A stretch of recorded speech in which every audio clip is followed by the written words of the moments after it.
And where's the History Nut today?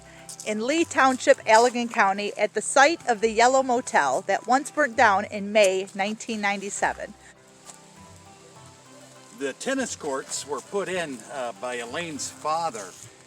Elaine was the last owner I knew who lived at the house, but she'd brag about how her dad was such an engineer, and he poured these back in the 20s and 30s.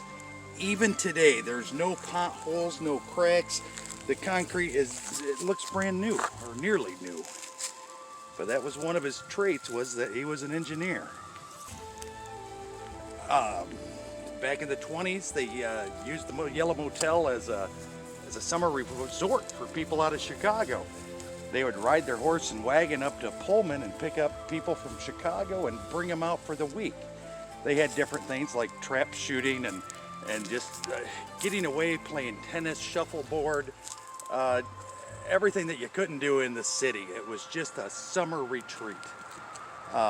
Elaine being the last person to live in the house, or she did have a couple of renters over the years who subsequently burned the place down.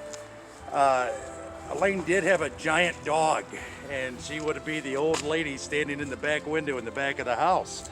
I've stayed at the Yellow Motel for a couple of weeks. There was a lot of history. She didn't believe Al Capone ever stayed here. I've gone through the old books where people would have to sign in, and I never seen Al Capone's name on there. They had skeet shooting out back, and a couple of local boys asked, well, what's all the shooting about?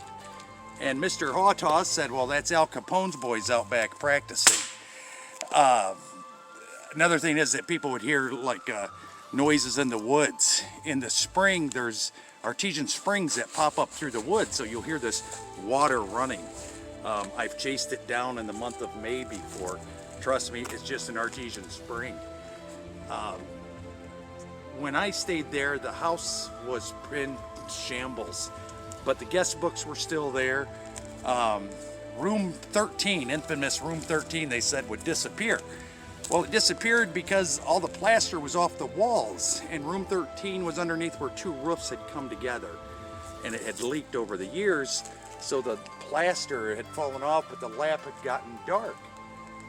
Well, to keep kids from coming into her house, she actually made nylon doll heads and put them inside of cans, inside of mason jars, to scare kids off. So as they're sneaking around with candle lights and cheap flashlights, they see a head in the jar and they'd run the other way.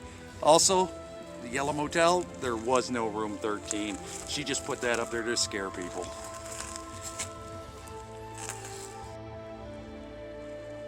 Here's the shuffleboard that was on the northeast side of the house. Still perfect cement, it's amazing. Directly south of the shuffleboard was the granary. The granary was converted into 4 different, I guess, hotel rooms. And just to the left of the granary was the garage. When I stayed here, it was a 1920s garage.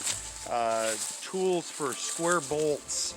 Nothing had been updated, just old farm style tools.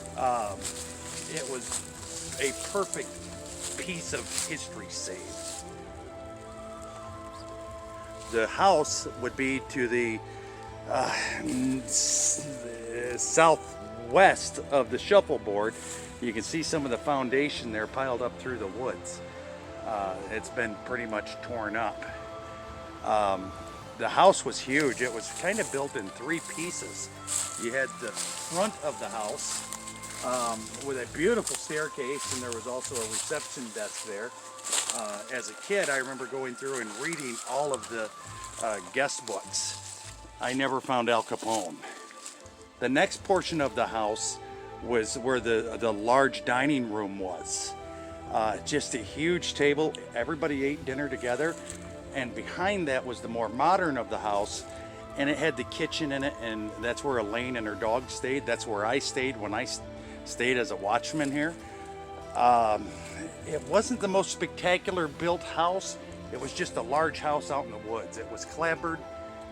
Just not the best construction, but just pretty unique for being out in the middle of the Allegan forest. Again, they converted the granary into 4 apartments, and the garage was just amazing, just because it had all of the historical items in it.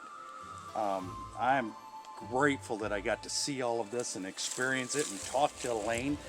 And yes, I even petted her dog that everybody was so scared of. The haunting was as much Elaine starting the rumor because she wanted to keep kids out of it when she went south. Elaine lived over on 54th Street, had a house over there, and was retired. And she just stayed here to keep people out of it.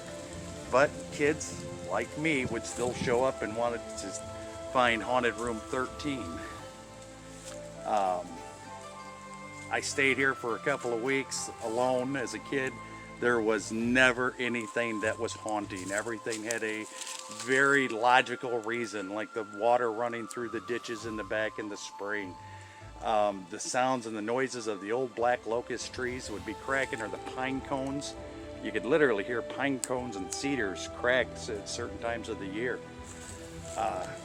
Pretty neat place. Lots of history that a lot of people are just going to forget.